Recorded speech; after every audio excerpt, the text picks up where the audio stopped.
Good afternoon, everyone.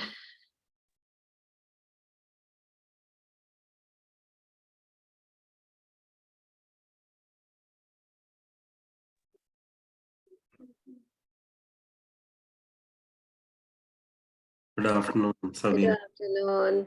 How are you? I'm good. How are you, ma'am? I'm fine as well.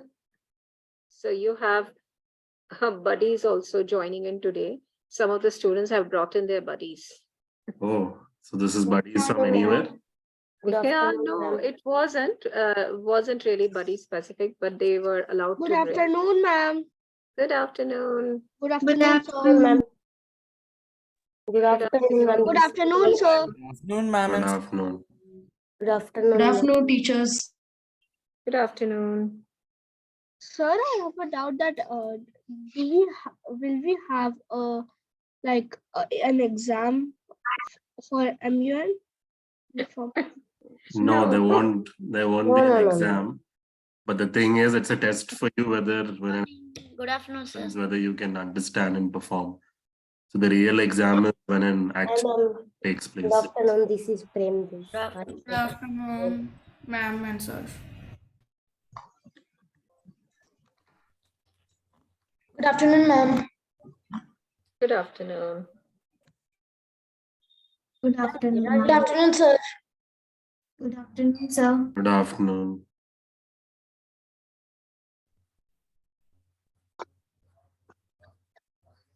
Good afternoon, sir.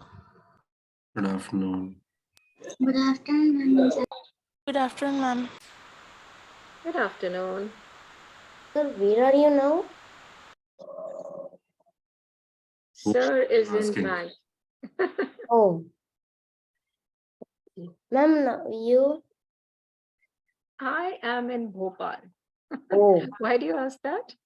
I like just for fun. I want to know where are you and when we meet Okay. in Christmas holidays we plan some places Uttar Pradesh like that where we want to go ma'am, my favorite place is Gujarat to Dwaraka. My favorite god is Dwaraka, like Krishna. That's why I plan to like Dwaraka, and my father planned to Uttar Pradesh, and my mother planned to Maharashtra, and my sister planned to Tamil Nadu. Okay, like that. Like which place is better? Like for Tamil Nadu, we went two times. Every, And for ev- Maharashtra, we went one time. Like we want to just plan and I can see you like talking. I mean, every place Good has afternoon, ma'am. something. Good afternoon, sir. Yeah. Good afternoon. like afternoon, like ma'am. Good afternoon. always I don't know who are they, who is she. Like I will just talk. I will make friends. Yeah, after some time, I'm going to mute all of you, and Yeah, only sir ma'am. would be speaking. Okay. So I'm waiting for others to join. I will make friends. Can I ask a question?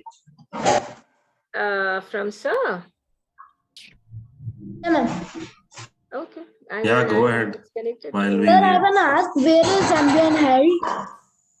Where is MUN held, like in which country? Good MUN? MUN can be held in any country, in any college as well. Sir. Okay, and like, is it MUN once a year? Okay, so what we'll do is, since it's 1 o'clock, I'm going to ask you guys to write questions in your notebook. You are muted. Yeah, since it's 1 o'clock, I'm going to ask you guys to Good write, afternoon, sir. and Good last afternoon, 15 minutes, I'll take your questions. So MUN What has we been have online. to take a rough. Yeah. Yeah, you guys can have a notebook in front of you so you can write down your questions. So MUN. So then we will start. Savina, should I begin? Sir, I didn't get the. Yes, sir. Yes, sir. And please, Yes, sir, you everyone, may. you will have question and answer time later on. So stick to that protocol, okay? All right. So everyone, I hope you have a notebook in front of you. We will continue from where we left Yes, sir. yesterday. Just a recap, yesterday we looked at what is United Nations, what is MUN. We looked at what is an opening statement, how to write an opening statement. And we also looked at what is a resolution paper. So these are the things we looked at yesterday. And I pick up your sir, questions. uh, Yeah. yesterday I could not attend the session. Yeah. So uh, Shrisha and So others, those same who here, even I, here. yes, actually, yesterday I also not attend because I Yeah, got so paper yesterday. so those who couldn't attend yesterday's session, don't worry. I'm continuing with more basic stuff today. I'll be sharing all the resources with you, so you'll get access to those resources of what we covered. Good afternoon, sir. All right. So that is one. And second, I'll share videos as well.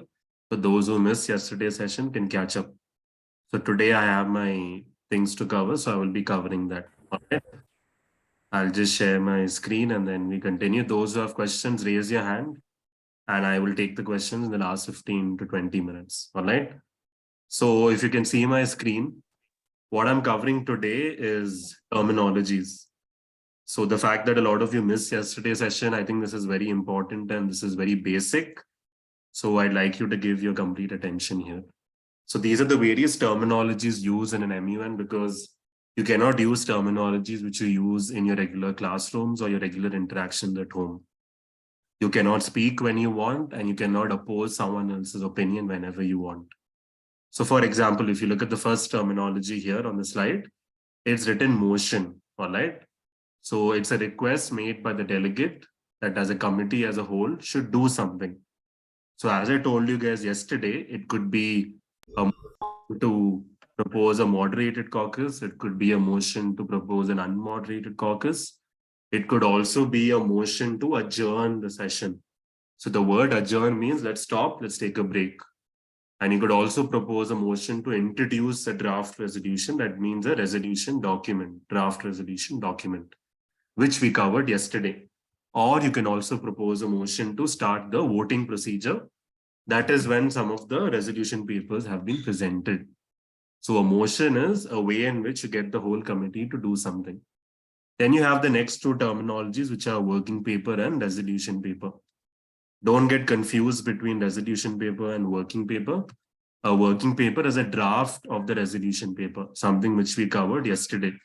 So as you all remember, we covered the committee name, the agenda, the signatories, the sponsors, preambulatory clause and operative clause, right? Problems and solutions. So you're making a draft of that as a working paper. So that is basically saying that there will be various changes to it. So that is a working paper. A resolution paper is a final document which you're presenting to everyone in the committee. That obviously depends on how many signatories you get. And as I told you all yesterday, a sponsor cannot be a signatory. So the more signatories you get, the higher chance of your paper being presented in front of the audience. Then, let's say you are hearing someone speak in an MUN session and you are not happy with what that person is saying. You're raging and you're waiting to retaliate or reply. So that is when you use a point of information or a point of inquiry. So let's say the delegate of China has finished speaking, and you are not agreeing with what the delegate of China has said. You can raise your placard, and then the chair would say, delegate, please go ahead. You would say the delegate would like to raise a point of inquiry or a point of information. The delegate of US or delegate of China. So that is used to raise a concern about what someone else has said. So usually you use a point of inquiry to express your concern against what someone else has said. So this is very important because very often in MUN, you will disagree. You will agree to disagree very often. All right. Okay. So the next terminology there is point of order. So let's say there's a speakers list, right? There's an order. There's an order in which all of you would speak. For example, in the opening statement, there's something called a speakers list. That means first US will speak, then China will speak, then India will speak. So there is an order which has been laid out by the chair. But let's say the chair himself or herself forgets one of the delegates. They forget one of the persons and they skip them. So that is when you can raise a point of order. A point of order is when you yourself question the format or the flow of the session because you think the chair has made a mistake or the chair has forgotten something. So that is when you use a point of order. I hope all of us are paying attention to these terms and you're noting it down. Yes, sir. sir. If you don't know these terms, then you will not be able to speak in an MUN. All right. Now, the next word is very important because without this terminology, you cannot fulfill your personal needs. All right. So let's say you are not feeling well, you want to leave the session, you need to go to the washroom, or you want to be excused. So that is when you raise your placard and say point of personal privilege. So then you would say, I'd like to leave the room, or the delegate would like to go to the washroom, or the delegate would like to make a call. So for any personal needs, when you want to leave the committee session for a few minutes, you need to raise a point of personal privilege. You cannot just leave the session whenever you want for any need. It has to be done officially. You need to raise your placard for it, and then the chair will approve it. All right. Then comes the speakers list. Now, as I told you guys yesterday, I told you what is an opening statement and the format of an opening statement. So remember, everyone has to give an opening statement, and the opening statement has to be for 1 minute or 60 seconds maximum. All right. Just a second. I think yeah. So you have to speak for 1 minute, and that is an opening statement which represents your country's stance. So what the chair will do along with someone else called as a rapporteur, the rapporteur will sit next to the chair and they will be in charge of deciding who will speak first, who will speak second, and the order of the speaking list. Because everyone can't give their opening statement at the same time. So you will be given a specific order and a number when you will get your chance. So that is called as a speakers list. All right. So I'll take you through the speakers list later on as well when we look at the flow or the proceedings of an MUN session. Then the next two terminologies are something which we looked at yesterday. So for some of you, this would be a recap. For some of you, this would be a new terminology, those who missed yesterday's session. Signatories are those who have interest in this paper being presented in the floor of the house. All right. And the sponsor is the one who's the author, who is the person who has written the draft resolution or resolution paper. So it's the job of the sponsor to get as many signatories as possible. And again, I'll repeat this. The sponsor cannot be a signatory. If I am the author of the paper, I cannot be a signatory of that paper as well. All right. Then the next two terminologies are the terms we looked at in the resolution paper yesterday. Preambulatory clause is just the problems that need to be solved. So they are listed. All right. So don't get confused with the terminology preambulatory. We'll simplify it as much as possible. Preambulatory means all the problems to this agenda which we are discussing, the causes of the problems will be listed in bullet points. An operative clause is the solutions to each of the problems you have listed in bullet points. And again, remember, it starts with an initiating phrase like decides, recommends, encourages, or requests. So these are all initiating phrases.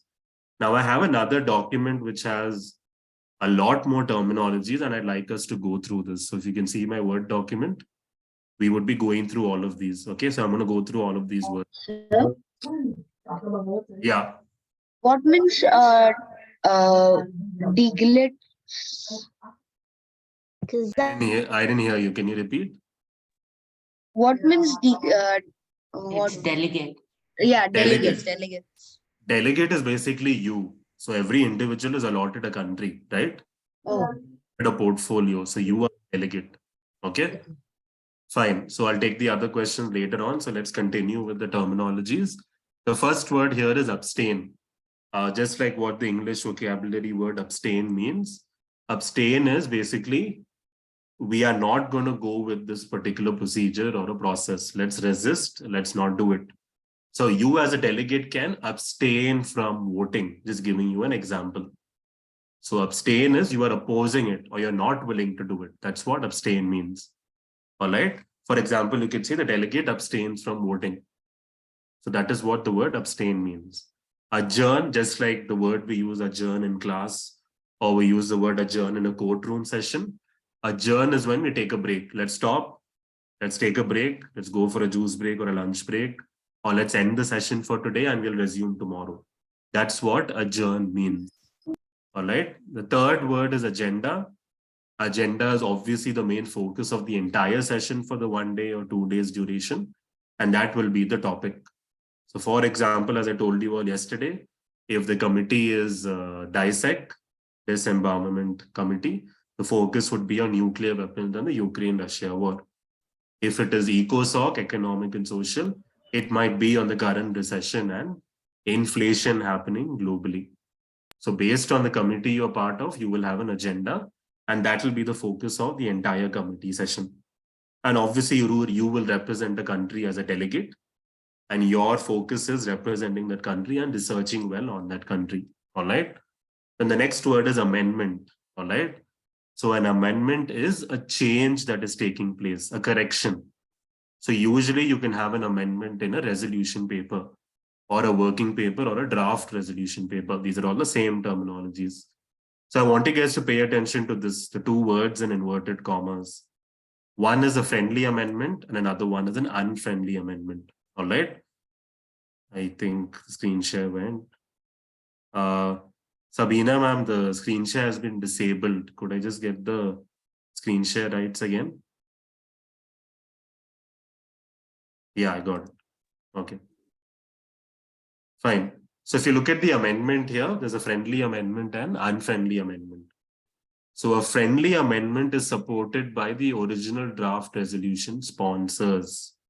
So whoever have written the paper, the authors, so let's say 5 of us are the authors. If we all agree to the amendment being made, that is called as a friendly amendment. All right. An unfriendly amendment is even if one of the authors disagree with the correction or the change being suggested by others, that is called as an unfriendly amendment. Because remember, whatever resolution document you present, it doesn't have to be agreed upon by everyone, right? So therefore, if all the sponsors or the authors agree, it's called as a friendly amendment.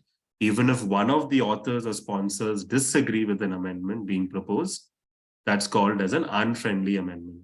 All right. Then we go to the background guide. And trust me, students, this is the most important document for you. A background guide will be given to you for every MUN you will attend. Whether it's hosted by 21K schools or any other school, whichever committee you represent, you will be given a background guide. So the background guide will tell you about the committee, the agenda, what to research on, what not to research on. It will give you websites, it will give you resources. So everything you need to know about the MUN which you're attending, the agenda and the committee will be there in the background guide. So the background guide is the place and the most important document for you. All right.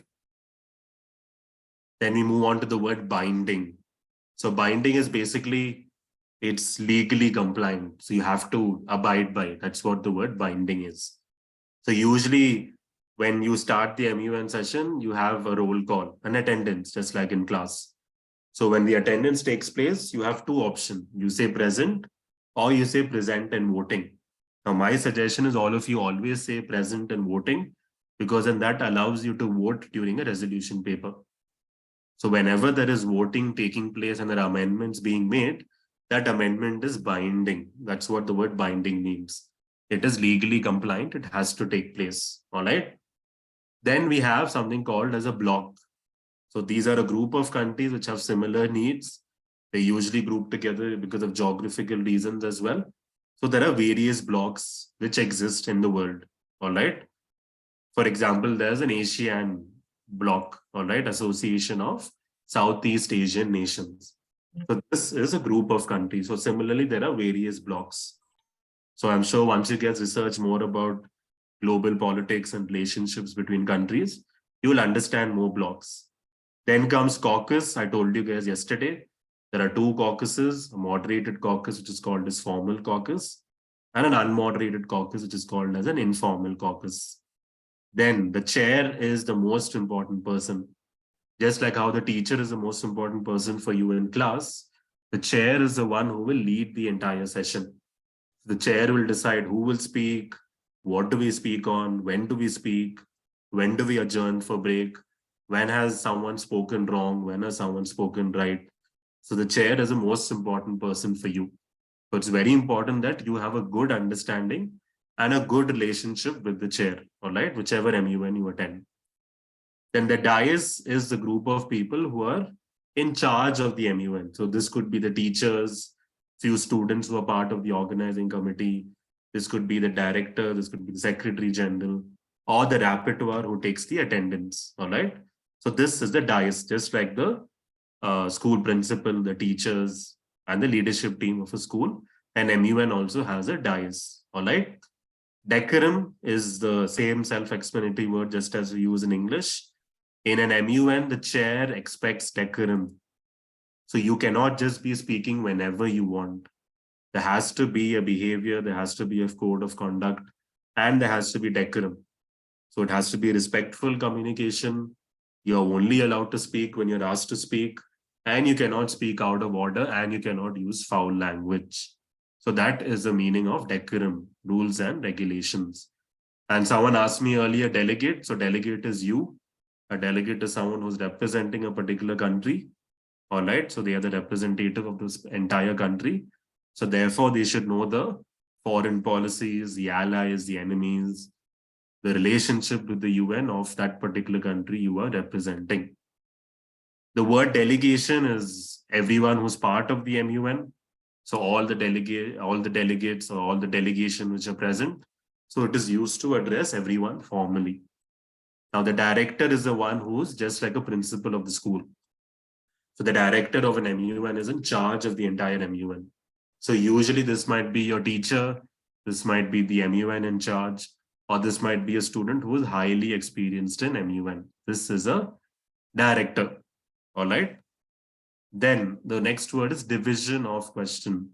So usually when votings take place, all right, there might be certain resolutions which might not be discussed. So that might be discussed later on. So this is when there is a division of question. So look at the words being used here. Delegates may motion to vote on certain clauses separately. So remember, you have problems listed and solutions listed. So when some of them are used and taken up later, that is called as division of question.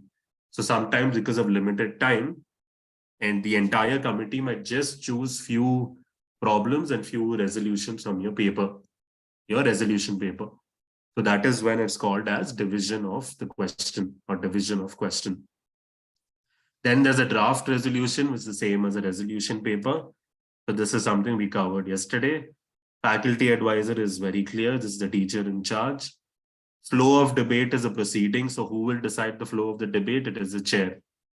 The chair and the rapporteur will decide the order on who will speak when and what is the speaking order. I'm sure all of us have heard of the word gavel or gavel. This is what we see lawyers using, right? When they want to control everyone. So the gavel is with the chair. The chair will always have the gavel to control the entire committee and maintain decorum. All right. Then I'm going to go to some other words which are important. All right. Because some of the words which I'm just scrolling through are quite easy to understand. This is important. You guys see the word here, placard.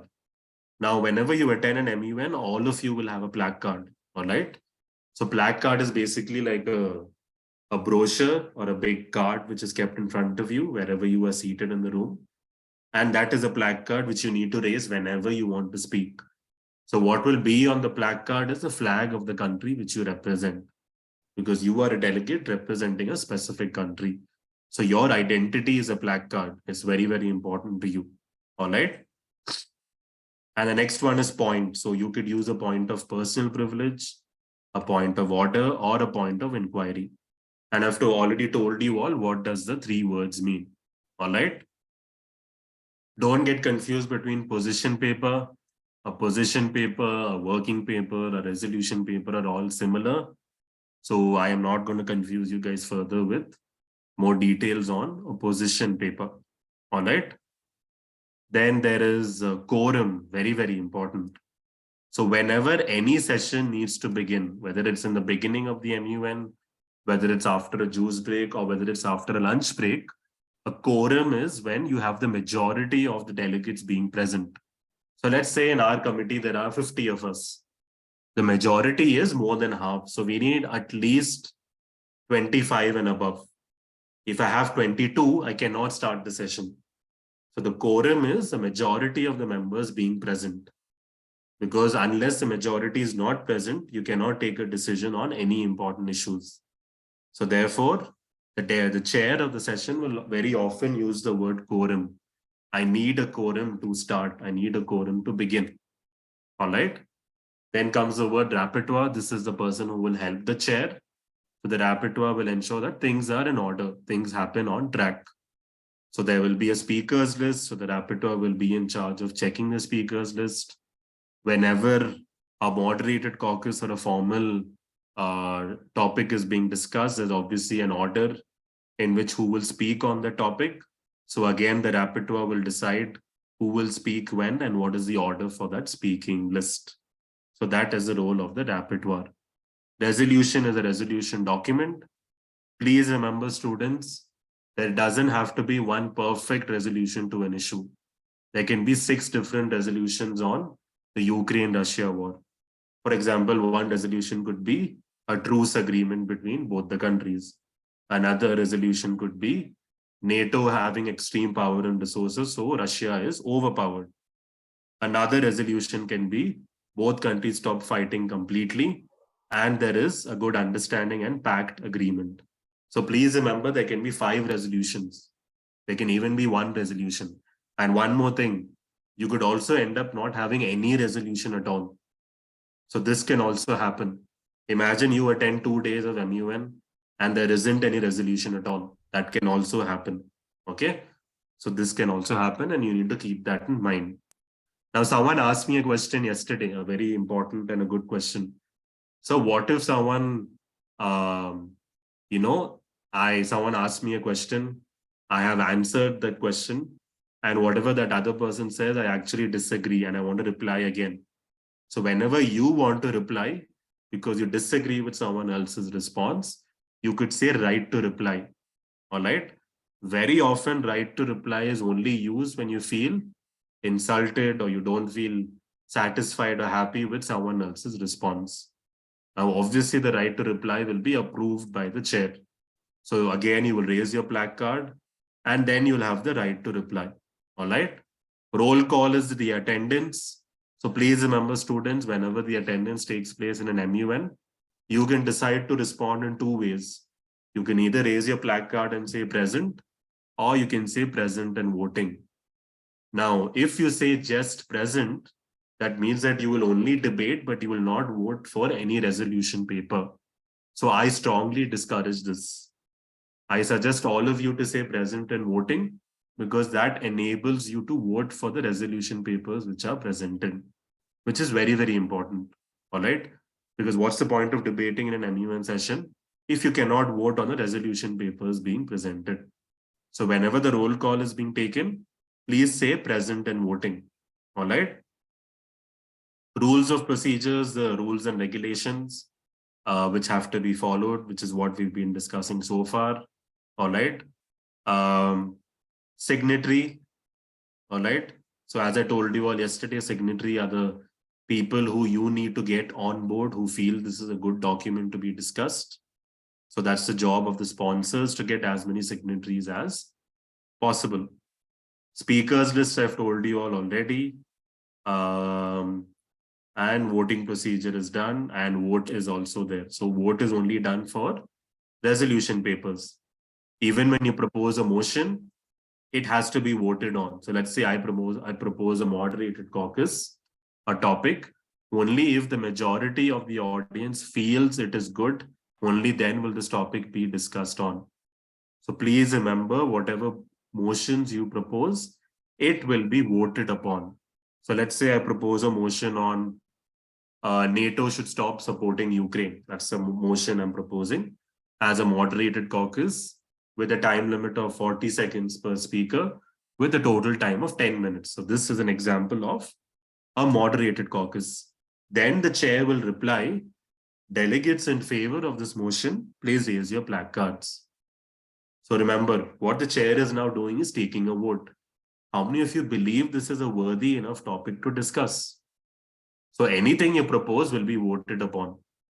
So motions will be voted upon and resolution papers will be voted upon. All right. So these are the important terminologies.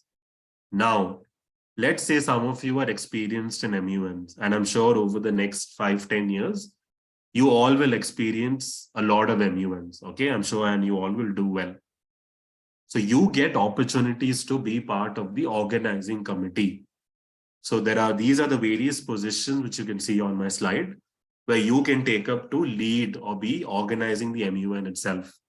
So Director General is the most important person. They're in charge of the quality of the entire MUN. The Secretary General is also one of the most important people because they take care of the day-to-day functioning of the MUN itself at ground level. The chair is a person who's in charge of the committee. So please remember, the better the chair, the better the session. So very often students with 15, 20, 25 MUN experiences will be given the opportunity to chair a session because it is a very difficult job to chair a session. All right. Now, press is interesting, and I want you guys to pay attention to this. Let's say you don't want to be a delegate in an MUN. There's also an opportunity to be the press. So basically, when you're the press, that basically means that you are a journalist. All right. So you can walk into any of the committee sessions, listen to people carefully, and you will get opportunities to question anyone in the committee session. Because that's the job of a journalist, right? The job of the journalist is to pick out any faulty information or dialogues anyone is speaking about. So the role of the journalist is to cover the session, write articles, attend sessions, and question what is happening in an MUN session. Then you get an opportunity to be the head of marketing, finance, logistics. So these are all the other opportunities available.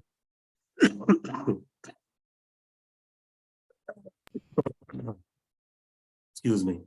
Then you have someone called as an usher. Now, usually ushers are not needed when it is an online session. All right.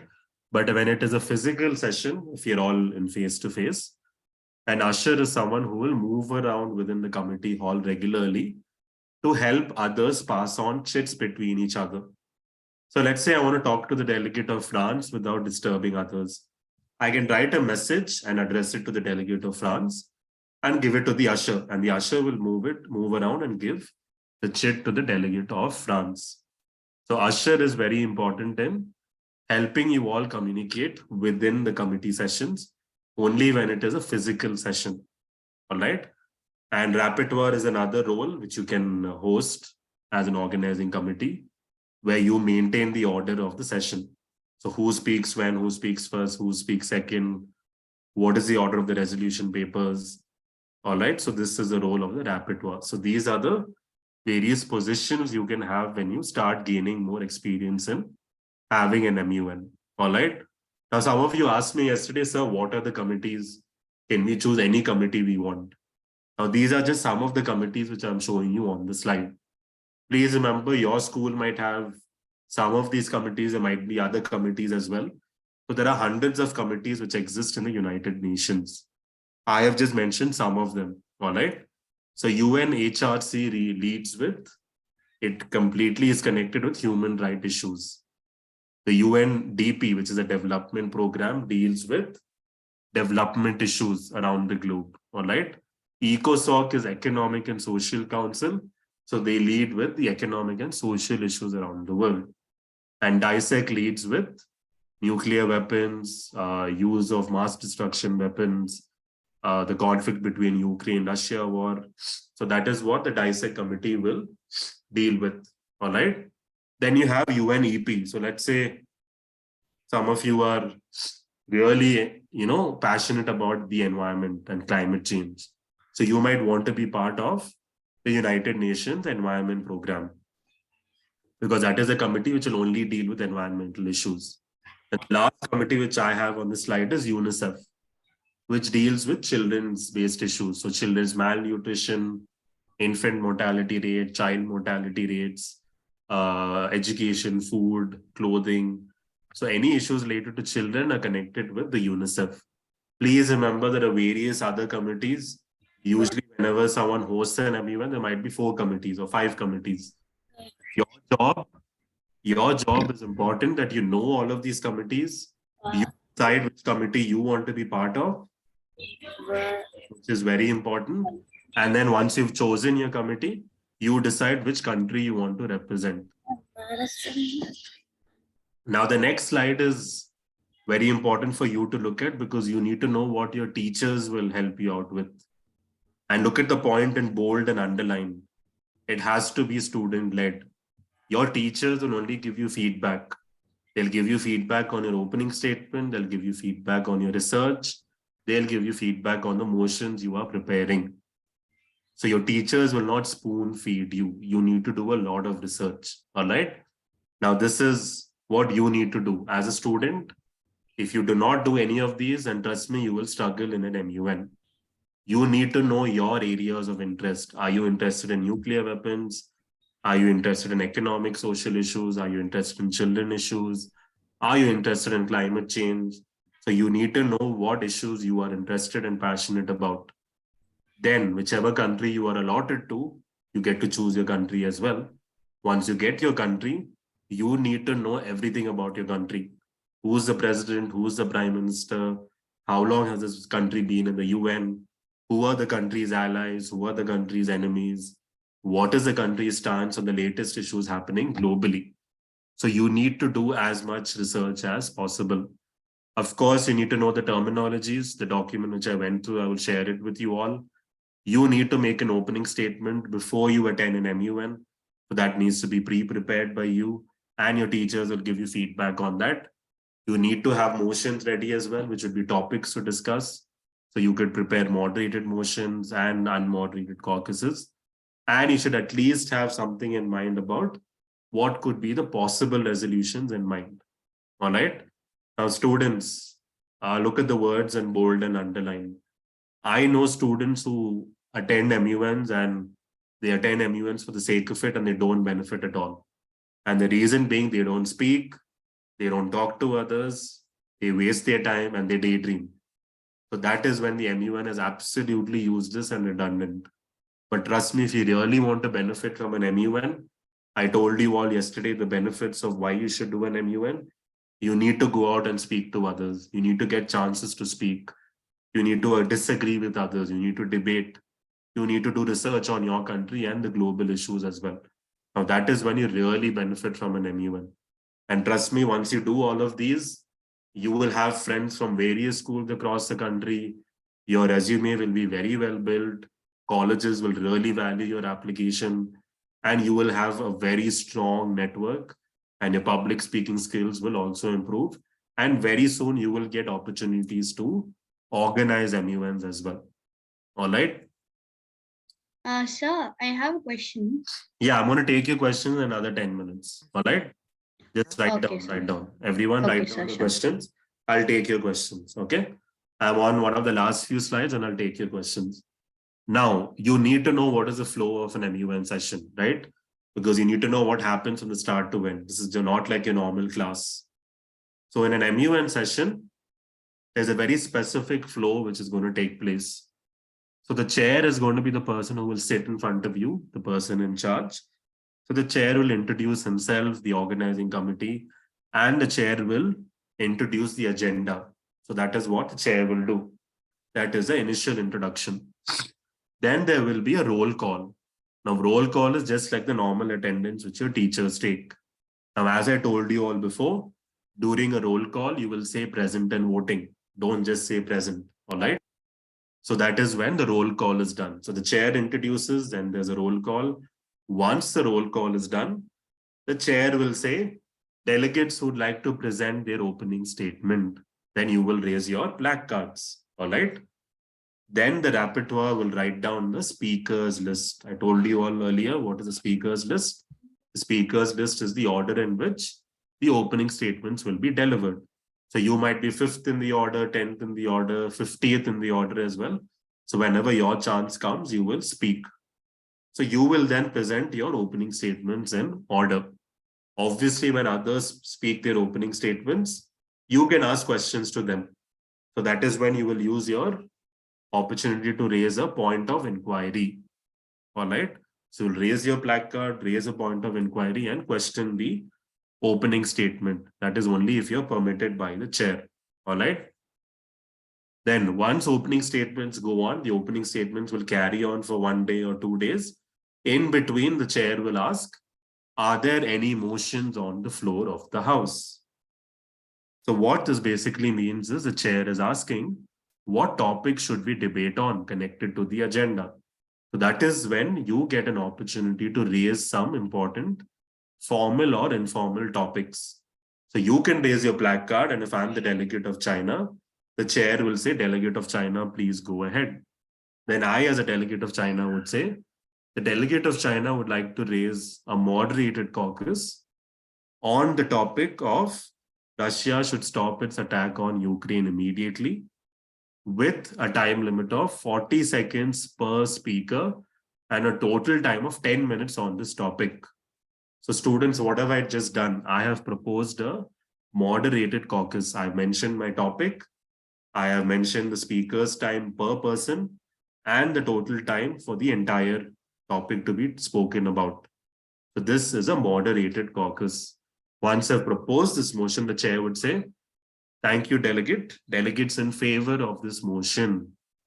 Then the whole committee will vote on what I have proposed. So remember, you need a majority. So there's 50 of us in this room. The chair is looking for at least 25 or 25 and above. So if there are 26 people, my motion is passed. Now the chair would say, delegates would like to speak on this motion, please raise your placards.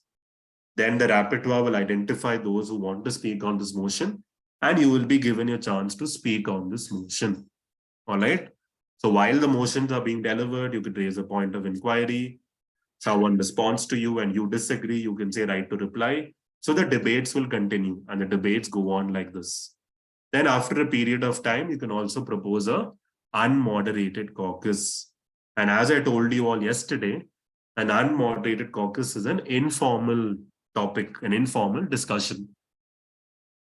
So if I raise an unmoderated caucus, if I want to raise an unmoderated caucus, I will say the delegate of China would like to raise an unmoderated caucus on the NATO supply to Ukraine should be controlled and restricted for a total time of 10 minutes. Now, I mentioned the topic and I mentioned the time for the total committee to discuss on. I did not mention the time per speaker. Then the topic is voted on, and if this motion gets majority voted, then people will move around. So remember, in unmoderated caucus, you can move around anywhere in the room and you get an opportunity to get more signatories. You get more people to support what you're talking about. You get to form allies. All right. So that is the purpose of an unmoderated caucus. Towards the end of the session, usually at the end of the whole MUN committee, this might be on the second day usually, or if it's only a 1-day MUN, usually after lunch, the draft resolution is proposed. So this is a draft of the resolution paper. So you get an opportunity to get signatories for your resolution paper. And then in the last 3 to 4 hours of your MUN, you get to present your resolution papers.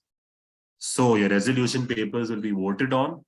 Whichever resolution papers gets the most amount of votes, those resolution papers will be the final resolutions to the entire agenda. So remember, you might have a draft resolution paper and might not even get voted upon because it's not got that many signatories.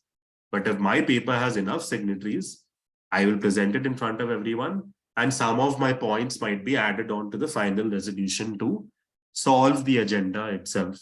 All right. And then usually once the MUN is done, very often, very many MUNs have a social session, because this is when the MUN is done. It's an opportunity to talk, have food, there's some music, there's some performances, and then award ceremony. So this is the flow of an MUN session. Very, very important. So if you have questions on this, please raise your hand, and I'm going to come back to your questions in 2 minutes. All right. So these are some of the documents I'm going to share with you all. There's a vocabulary document, there's a sample opening statement, there's a sample resolution paper or a working paper, and there are study guides. So I will pass this document to your teachers, and your teachers will share this with you all.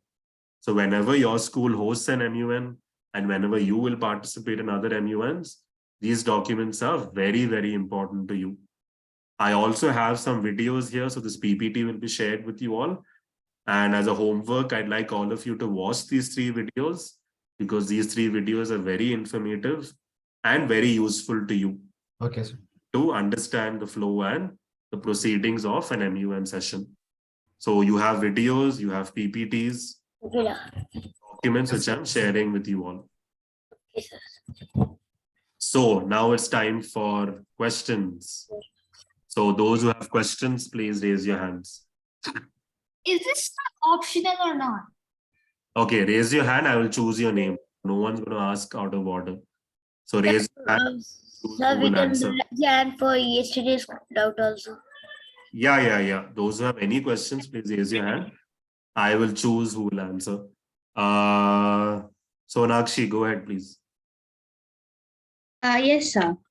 So like I'm going to ask, what do we have to speak in an opening statement? Like exactly what do we have to?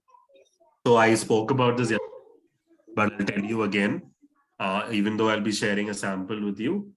An opening statement is your country's relationship with the United Nations. It's your country's stance on the issue itself. And what is the likely solutions you'd like to have on this agenda? That is what the opening statement is. So is there a word count to an opening statement? No. Is there a number of pages to an opening statement? No. But an opening statement has to be for 1 minute. So you need to time your opening statement when you practice it. Okay? Okay, so, so the second question is, one question. Because there's a lot of us waiting, right? So I'll take one question and I'll come back to you. All right? Okay, sir. Adyant, go ahead. I'm going to choose the names. Adyant. Yes, sir. Like, should we have, if I want to, like, if I have a resolution paper and, if I don't have the majority of signatories, so, like, example, there are 50 delegates. So in that, I get 10 delegates, signatories. So, should it be majority of delegates, then only can I pass my resolution paper, or should it be like 10 or 20? Okay, very good question. Please remember, it's not possible to get 25, 30 signatories on a paper. It's difficult to get that. So you're trying to get as many as possible, which you can. So let's say you get some very important countries like US, China, France, UK, Russia. These are very powerful countries, right? So even if you get some signatories, but very powerful countries as a signatory, your resolution paper might still be passed. So I cannot say that you need to get majority of signatories. Even if you get 10 signatories and they're very powerful countries, your resolution paper might still be discussed, okay? Okay, sir. All right, fine. I'm choosing which students. I'll come to you. Abdul? Sir, I was wondering, when will we meet again? Your school will let you know. There'll be more sessions, there'll be more inputs from the school. The teachers will let you know. So you'll get more information from the school when you'll have more sessions. Okay? All right, thank you. And will you email those documents on the 21K website? Okay, yes, thank you, sir. Every document and this PPT which I've used will be shared with you. Okay? All right. Akshat?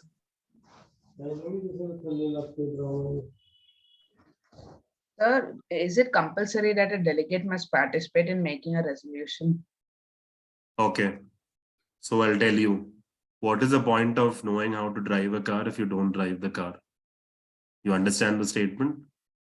If you are participating in an MUN, the whole point of participating in an MUN is to form a solution to that agenda which you want it to be seen, right? Because you don't want any resolution to come up. You want a resolution which you feel which is right and which has adequate justice. So my suggestion is always, if you participate in an MUN, you need to be participating in the resolution paper and vote for the resolution paper. That is why when the roll call is taken, what should you say? present and voting. Remember, okay? Sir, but what if your country is like it has a complicated relationship with the issue? Like Of course it can. Of course it can. For example, India has good relationship with the US, and India also has a relationship with Russia in terms of importing a lot of oil. So it's a very complicated relationship. But at the same time, you need to have a stance and research as much as possible, right? So that will always be there. So we have to be prepared for that. So the more research we do, the better we'll be prepared. Okay. Sir, then How's the Canada? One Akshat, one question at a time. So I'll move to the next person. Ditya. Yes, sir. Go ahead. Yeah. Sir, I just want to ask. So you said that if, for example, we didn't get a majority when we wanted to pass a resolution, but then again, the important countries actually voted. But what if we got a majority, but the powerful countries didn't vote? What would happen then, sir? Even if I get a majority and the powerful countries didn't vote, a resolution will be passed. Because for any committee, you need the majority. So that's a very good question. So let's say in your resolution paper, the 5 permanent members of the Security Council, US, UK, France, Russia, and China, didn't vote for your resolution paper. Your resolution paper can still go through because you've got the majority. So that is not an issue. All right? Thank you, sir. Question. Very good question. Gauri? Okay, can you hear me? Yeah. Okay, so I was asking that the videos that you said that you will be sharing with us, will those videos contain sessions of MUN students like debating? Okay, that video, there's one video there which will tell you the exact MUN flow of procedures. Okay. They'll do a role play for you and you'll see how it's done. Yeah, that's what I meant. Okay, So that's a video of how MUN actually happens. okay. So you can watch those videos. Okay. Okay, thank you. And also, is there a form? Is there a form we have to sign up, or like, are we all automatically involved? The school will obviously get in touch with you. The school will tell you when an MUN is happening. Okay. Committees are there, so that time you will enroll. Yeah. Okay, thank you. Yeah. Raghav.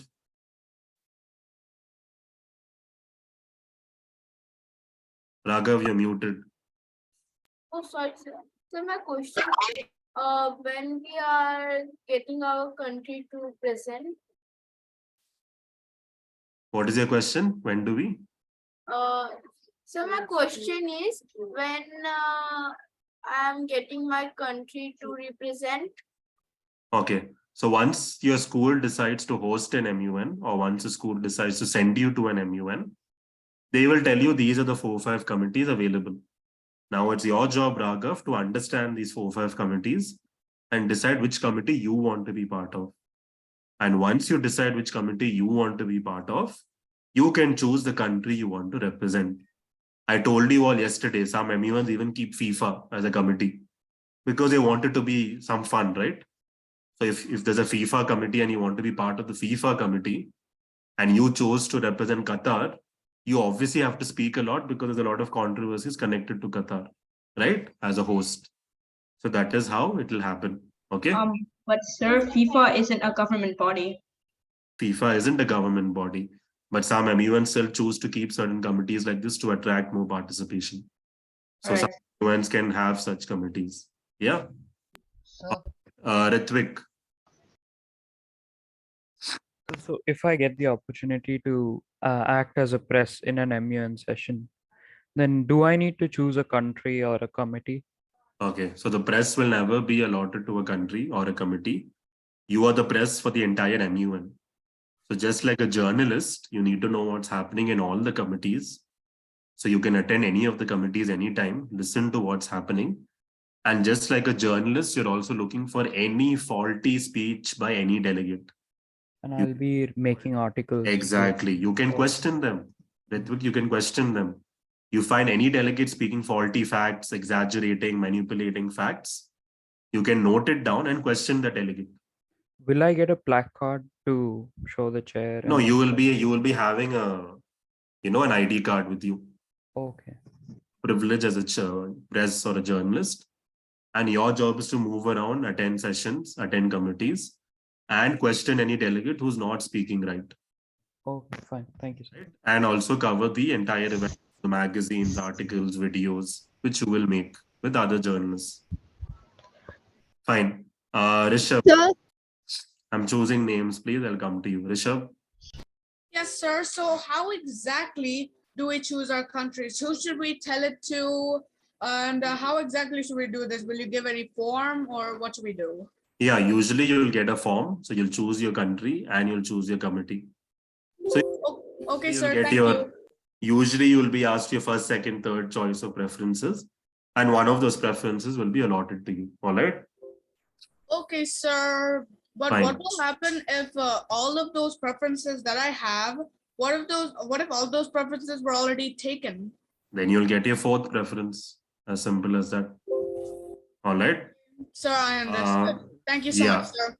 Yeah, Shazia ma'am, I've seen your chat, so I'll just come to the students. Solomon, go ahead.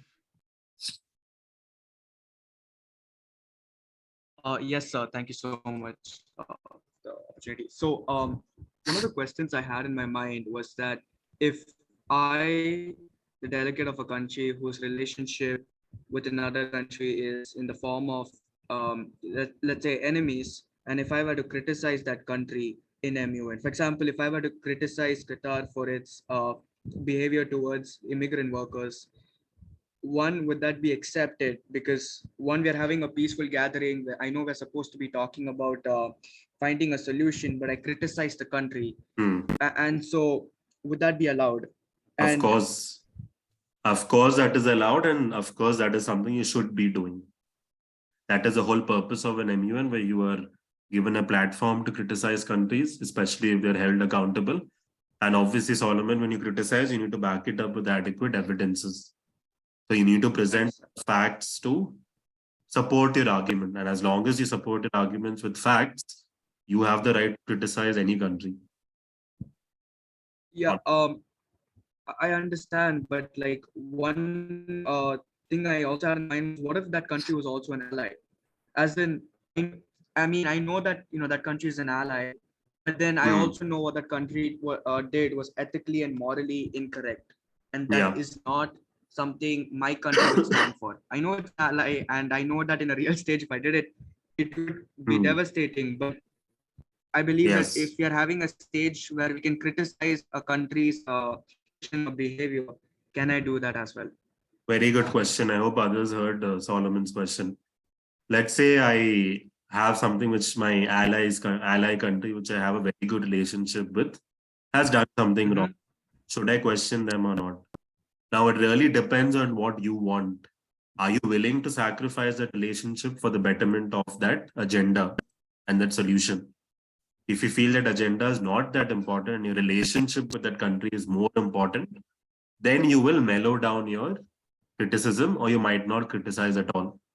For example, let's say US and Pakistan are very good allies, and US has supported Pakistan a lot because Pakistan economy is struggling, right?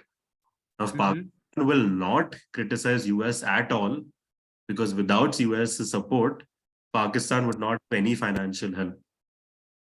So no matter what US has done, I will not criticize at all because I'm completely depending on them. So you see, the circumstance we will not criticize at all. But there might be a relationship with another country where you're not dependent on them much. And you're fine even if the relationship goes a bit wrong, because you're looking at the betterment of the resolution or the solution in mind. All right. Good question. Thank you so much. Yeah, Zaid.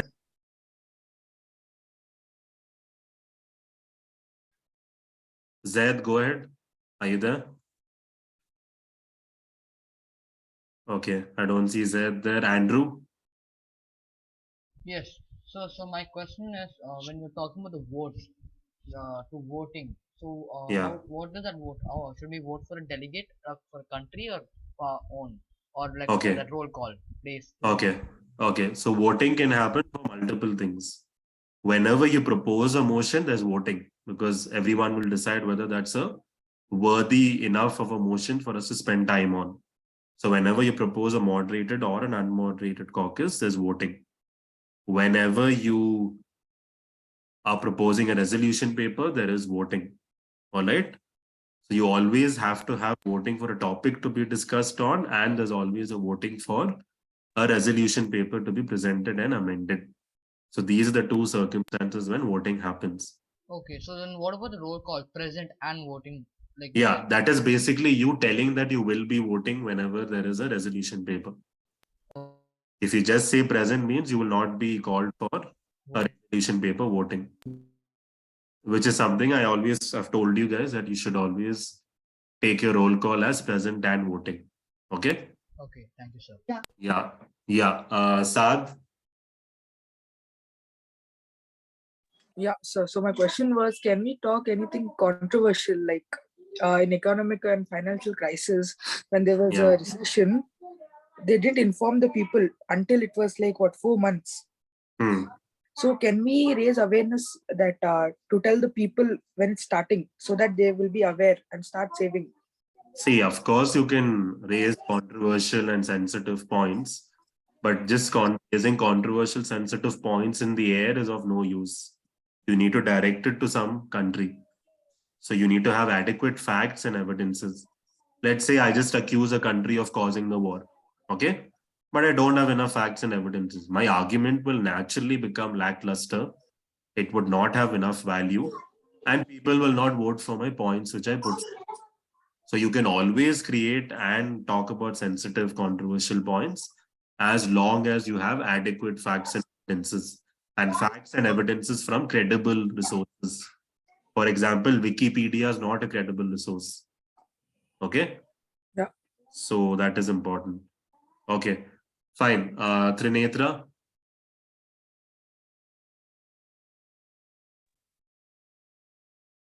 Yeah, you're not audible, Trinetra. Can you try speaking again? Okay, maybe you can ask your question in the chat box. I'll answer it. Yeah, just type it in the chat box. So now that we're done with the list which Ms. Shazia had suggested, I think time is up. It's 2 o'clock exact. I know there are more questions which you guys have in mind. Last question. Sir, can I ask? Guys. Can I the last question? So, Students, I know you all have a lot of questions, but we're restricted on time. We'll have to finish on time. I'm sure you have more questions as I can see. So maybe you all can write down these I just have questions. a small question. I don't have a big question. No. We'll have to stop. Students, now we have to end the session. So I think you need to thank Mr. Rizwan Jafar, right? For Thank you, having sir. taken up this. Thank you very much, sir. Thank you, sir. Thank you very much, sir. Thank you. Sir, bye, sir. Thank you, sir, for your important time. Thank you. Thank you, sir. Have a nice Thank you, sir. Important time. Bye, sir. Bye, sir. Have a Thank nice you. day. Have a nice day. Thank you. Bye, everyone. Thank you so much. It was so much all the better when we went through the whole process, and I'm sure they'll be even more confident. And I think we are going to watch your video 100 times. It's okay. No problem. Yeah. Thank you, sir. Thank you, sir. Thank you so much and have a great day. Sessions. Thank you. Bye, sir. Merry Christmas. That is Ms. Pratha. She's the Indian School Coordinator. Okay. Thank you, ma'am. Thank you for your And feedback. that's Ms. Priya Dwivedi. Bye, She sir. is also a coordinator. Sir, Okay. don't So forget all to of us, ask will clear be doubts dealing of with Shubh, MUN especially actually. Shubh in the next class. Oh, Thank he you, wants ma'am. a next class also. Okay. I think we need We've you as a become big fan. I'm a big fan of Rizwan, sir. Yeah. Thank you, ma'am. Thank you for your feedback. Thank you, sir. Thank you. I'll be getting back to you. Sure, ma'am. Yeah. So Sure. thank you so much, and please Thank give you, my ma'am. regards to Umar sir as well. Thank you, ma'am. Yeah, definitely. Thank you all. All right. Bye. Thank you, Bye. sir. Bye. Bye. Thank you, so ma'am. much. Thank you. Bye. Have a nice day. Thank you. Bye. Bye, sir. They're really grateful. Yes, thank you so Yeah. much for guiding our students. Thank you, ma'am. Thank you. I enjoyed the session. Yeah. Okay. Bye. Thank you, sir. Thank you so much. Okay, let's end the meeting, Ms. Shazia. Yes, ma'am.